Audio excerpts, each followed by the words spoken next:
বহু প্রতীক্ষার অবসান ফুরফুরা শরীফের পীরজাদা আব্বাস সিদ্দিকী তার রাজনৈতিক দল ঘোষণা করছেন। এ নিয়েই কি বলছেন কলকাতা হাইকোর্টের আইনজীবী মোফাক্কেরুল ইসলাম, চলুন শুনে নেওয়া যাক। কি বলবেন আব্বাস সিদ্দিকীর এই রাজনৈতিক দল ঘোষণা নিয়ে? দেখুন, আব্বাস সিদ্দিকী সাহেব নয়, ভারত একটা গণতান্ত্রিক দেশ। সংবিধান মেনে কোনো মানুষ যদি রাজনৈতিক দলের সূচনা করে, এটা একজন পশ্চিমবঙ্গ এবং ভারতবর্ষের নাগরিক হিসাবে এবং পশ্চিমবঙ্গের ভোটার হিসাবে আমি এটাকে সাধুবাদ জানাচ্ছি। কারণ বিষয়টা হচ্ছে যে আমরা সকলেই যে কোনো রাজনৈতিক দলের মতাদর্শের মানুষ হই না কেন, আমরা যদি কে কী করলো এটা নিয়ে মাথা না ঘামিয়ে নিজের চরকায় তেল দিই যে আমার রাজনৈতিক দলটা কোন দিকে যাচ্ছে, কী করলে ভালো হবে, কী করলে জিতবে, তাহলেই বেটার। কে কী করলো তাকে বিভিন্ন রকমভাবে না করে আব্বাস সিদ্দিকী সাহেব দলিত, আদিবাসী, মুসলিম সম্প্রদায়ের মানুষের জন্য খাটবে, কাজ করবে বলেছে। সবাই, প্রত্যেকটা রাজনৈতিক দল, সেটা আপনি যে কোনো রাজনৈতিক দলের কথাই বলুন না কেন, সকলেই সাধারণ বঞ্চিত মানুষদের কথা বলে এবং সেই কথা বলার পরেই রাজনৈতিক দলের সূচনা হয়। ঠিক তেমনই একই জিনিস আব্বাস সিদ্দিকী সাহেবও, আপনারা জানেন পীরজাদা আব্বাস সিদ্দিকী সাহেব ফুরফুরা দরবার শরীফের আজকে রাজনৈতিক দল ঘোষণা করছে। এটা অত্যন্ত ভালো জিনিস। খেলার মাঠে দেখা যাবে কে কত খেলতে পারলো, কার কত স্কোর হলো।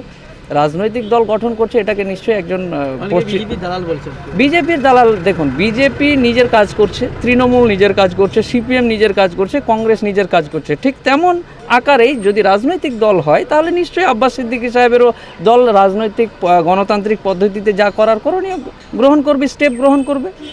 এখনই আপনি সূচনায় হলো না, আপনি বিজেপি দালাল বলবেন, আর কিছু বলবেন, এটা আমার মতে যুক্তিসঙ্গত নয়। সবাই, যে কোনো মানুষ, এর আগে যখন যে রাজনৈতিক দলগুলো জন্ম হয়েছিল, তখন তো কোনো রাজনৈতিক দলকে বলা হয়নি যে অমুকের দালাল তমুকের দালাল।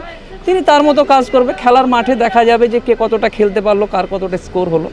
কিন্তু আমি মনে করি আমি অন্য রাজনৈতিক দলের মতাদর্শের মানুষ হই না কেন বা আপনারাই হন না কেন, সবাই নিজের চরকায় তেল দিলেই ভালো। তবে এটা যে করছে পীরজাদা আব্বাস সিদ্দিকী সাহেব, সাধুবাদ জানায়, ভালো জিনিস। কারণ প্রতিদ্বন্দ্বী না হলে কিন্তু খেলা জমবে না।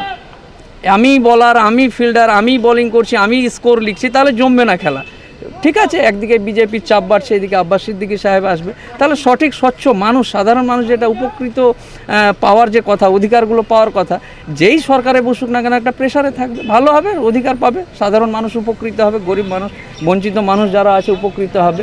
এই দল গঠনের পর তারা আরও অন্যান্য রাজনৈতিক দল যারা আছে সচেতন হবে, তার অধিকারকে রক্ষা করার জন্য যা প্রয়োজনীয় পদক্ষেপ গ্রহণ করা প্রয়োজন করবে। এটা ভালো জিনিস, সাধুবাদ জানাই এবং আগামী দিন ওনার রাজনৈতিক পথ চলা হোক সুন্দর, সুফল কামনা করি মহান সৃষ্টিকর্তার কাছে।